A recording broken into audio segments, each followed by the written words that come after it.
मान्यवर मुख्यमंत्री 74तम जन्मवार्षिकी। एही शुभ दिन अवसर में मयूरभंजर जनप्रिय नेता तथा राजस्व मंत्री सुदाम मारांडी नेतृत्व में एवं सारसकणार पूर्वतन विधायक श्रीजुक्त भादव हंसता प्रयास बल रायरंगपुर मेगा ब्लड डोनेशन शिविर जीवन बिंदु पक्षर आयोजित होता।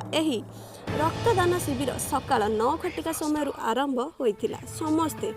स्वेच्छाकृत भाव में आसी रक्तदान कर मुख्यमंत्री प्रति भल पाइबा दर्शाई एवं 300 ऊर्ध्व यूनिट रक्त संगृहित होता। श्रीजुक्त भादव हंसदा मान्यवर मुख्यमंत्री को शुभेच्छा देते एवं ताकर उत्तम स्वास्थ्य कामना करिसेंति। जनता एही महत कार्य श्रीजुक्त हंसदा धन्यवाद ज्ञापन कर रक्तदान भली महत कार्य करने मयूरभंजवासी को प्रोत्साहन करिसेंति। मयूरभंजर Bhushan Chandra Mahanti report news first Odisha.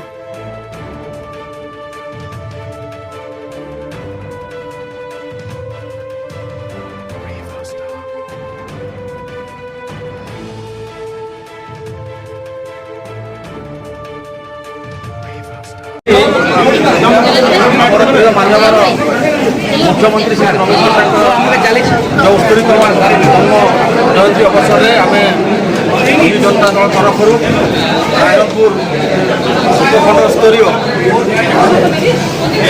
जीवन बिंदु कार्यक्रम आयोजन कर दुईटा निर्वाचन मंडल कार्यकर्ता मैंने पार्टिसिपेट कर रायरंगपुर आम सारसकणा अंश अच्छी आमर प्रिय मुख्यमंत्री कार्यक्रम को बहुत दिन आरंभ कर रक्त जो मुख्यमंत्री कार्यक्रम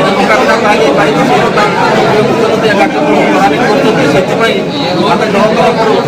जीवन बिंदु कार्यक्रम को दल तरफ आमर जो ब्लड डोनेट जो युवक युवती मैंने दल तरफ अभिनंदन करूँ। समाज को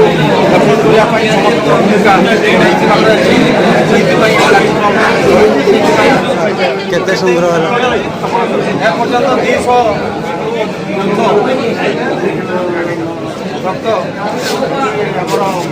कलेक्शन सारी देखा जो गोटाक परिणाम आमर बहुत कार्यकर्ता मैंने आसते देवाई लाइन से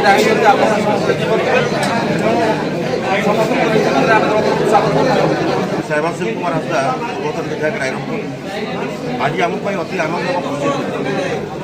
ओडिशा प्रिय मुख्यमंत्री नवीन पट्टनायक महोदय आज हूँ 74तम जन्मतिथि। ये अवसर में आम श्रद्धांजलि और अभिनंदन जनवाई आम जीवन बिंदु कार्यक्रम जरिया रक्तदान शिविर आयोजन कर आम अभिनंदन जनाऊँ। कारण आपण समस्त जानते मान्यवर मुख्यमंत्री केवल ओडिशा शासनभार ग्रहण करते ता नुह जड़े साधारण मनुष्यर जीवन को बचाइवाई जड़े असहाय मनुष्यर जीवन को बचाइवाई से जीवन बिंदु भरी एक कार्यक्रम से आरंभ करते। ये हूँ मानस आपण मैंने समस्ते जानते ये निरा कार्यक्रम समग्र भारतवर्ष प्रथम कर जड़े मुख्यमंत्री आरंभ कर तेणु आज जड़े असहाय व्यक्ति जड़े रक्त किपरि भाव में पाइबे ये कथा सी उपलब्धि कर रक्तर अभाव आम ओडिशा राज्य में कौन समग्र भारतवर्ष अच्छे तेणु रक्तर अभाव को पूरण करने ये जीवन बिंदु कार्यक्रम तेणु विजु जनता दल रायरंगपुर विजु जनता दल सारसकणा विजु जनता दल जशीपुर मुस्लिम कानुकुल्य ये कार्यक्रम ये रायरंगपुर आम परिलक्षित करूँ सत प्रभुत्व भाव में ये स्वेच्छासेवी मैंने निज इच्छा रक्तदान तेणु आज निश्चित भाव में आम से धन्यवाद देवा कथा। तेणु आज ये कार्यक्रम जरिए निश्चित भाव में ये समाज में ये राज्य ये देश में गोटे नुआ प्रेरणा हम आगामी दिन में जो मैंने इच्छा प्रकाश कर प्रकार आयोजन में निश्चित भाव में